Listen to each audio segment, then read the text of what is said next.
Assalamualaikum warahmatullahi wabarakatuh. Izin memperkenalkan diri, nama Berlian Zulfaktia, NPM 20210204 16, Prodi Hukum Tata Negara, kelas D, semester 4. Di sini saya ingin menjalankan tugas dari mata kuliah Filsafat Hukum Islam dengan dosen pengampu Bapak Hervin Yoki Pradikta MHI. Baiklah, saya ingin menjelaskan objek dan subjek hukum Islam. Hukum dalam konsep ilmu usul fikih dibagi menjadi dua macam, yaitu hukum taklifi dan hukum wadahi.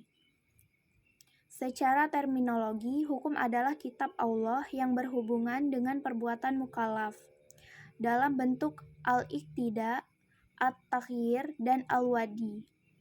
Yang dimaksud dengan kitab adalah firman Allah yang berupa perintah-perintah atau larangan-larangannya. Ada beberapa hukum taklifi, yaitu 1. Ijab, yaitu firman yang menuntut suatu perbuatan dengan tuntutan yang pasti. 2. Nad, yaitu firman yang menuntut suatu perbuatan dengan tuntutan yang tidak pasti. Menurut ulama Hanafiyah, hukum taklif dibagi menjadi 7, yaitu fardu, wajib, tahrim, karahah tahrim, karahah tanzih, nad, dan ibahah. Menurut ulama Hanafiyah, jika suatu perintah didasarkan pada dalil yang pasti, seperti Al-Quran dan hadis mutawatir, perintah itu disebut dengan perintah fardu. Akan tetapi, jika perintah itu berdasarkan pada dalil yang zani, perintah itu dinamakan wajib. Demikian pula halnya dengan larangan. Jika larangan itu didasarkan pada dalil yang qati, disebut haram. Sebaliknya, jika larangan itu didasarkan pada dalil yang zani, maka tergolong pada hukum makruh. 5 atau 7 jenis hukum tersebut dinamakan dengan taklifiyah, yang artinya tuntutan atau memberi beban. Taklifi disebut pula sebagai jenis perbuatan hukum. Hukum wadi ialah firman Allah yang menjadikan sesuatu sebagai sebab adanya yang lain, atau musabab, atau sebagai syarat yang lain, atau masyrut, atau sebagai penghalang atau mani, adanya yang lain. Hukum wadi dibagi menjadi 3, yaitu 1. Sebab, 2. Syarat, dan ketiga mani. Salah satu metode penggalian hukum Islam. Al-Quran dan Sunnah diyakini sebagai sumber hukum Islam. Kemudian, nas-nas yang terkandung di dalamnya ditunjukkan untuk mukallaf. Maka untuk mempermudah pelaksanaan hukum yang dimaksud, upaya ulama di bidang usul fikih dan bidang fikih mulai menggunakan pendekatan rasio dalam menggali makna dan maksud yang dikandung oleh kedua sumber hukum tersebut.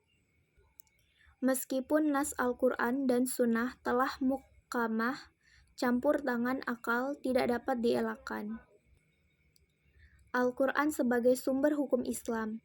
Ada kalanya ayat-ayat tersebut saling menafsirkan karena adanya munasabah al-ayah, tetapi tidak jarang ayat-ayat tersebut membutuhkan hadis untuk menjelaskannya atau melalui pendekatan ijtihad yang sepenuhnya menggunakan rasio.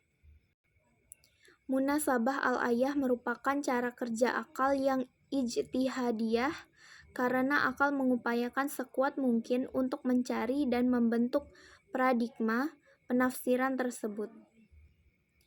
Ijtihad sebagai metode penggalian hukum Islam. Ijtihad berasal dari kata jahda, artinya al-mayakah atau sulit, berat, susah, atau sukar. Menurut Rahmat Syafi'i, secara etimologis, kata ijtihad artinya kesulitan dan kesusahan, atau al-masyakah. Juga diartikan dengan kesanggupan dan kemampuan, atau at-taqat.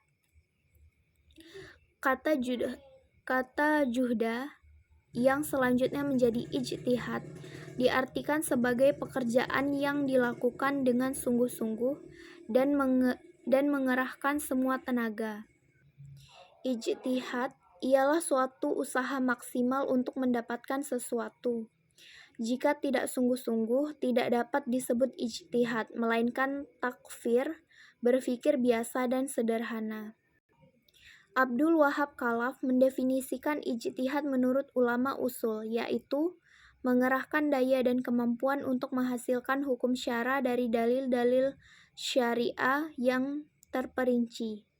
Dari semua definisi tentang ijtihad tersebut di atas dapat disimpulkan bahwa ijtihad itu adalah 1. Pengerahan akal pikiran para fuqaha atau usuliyin. 2. Menggunakan akal dengan sungguh-sungguh. 3. Berkaitan dengan hukum syar'i dan amaliyah. 4. Menggali kandungan hukum syar'i dengan berbagai usaha dan pendekatan. 5. Dalil-dalil yang ada dirinci sedemikian rupa sehingga hilang kezaniannya. 6. Hasil ijtihad berbentuk fikih sehingga mudah untuk diamalkan. Sekian yang dapat saya sampaikan. Wassalamualaikum warahmatullahi wabarakatuh.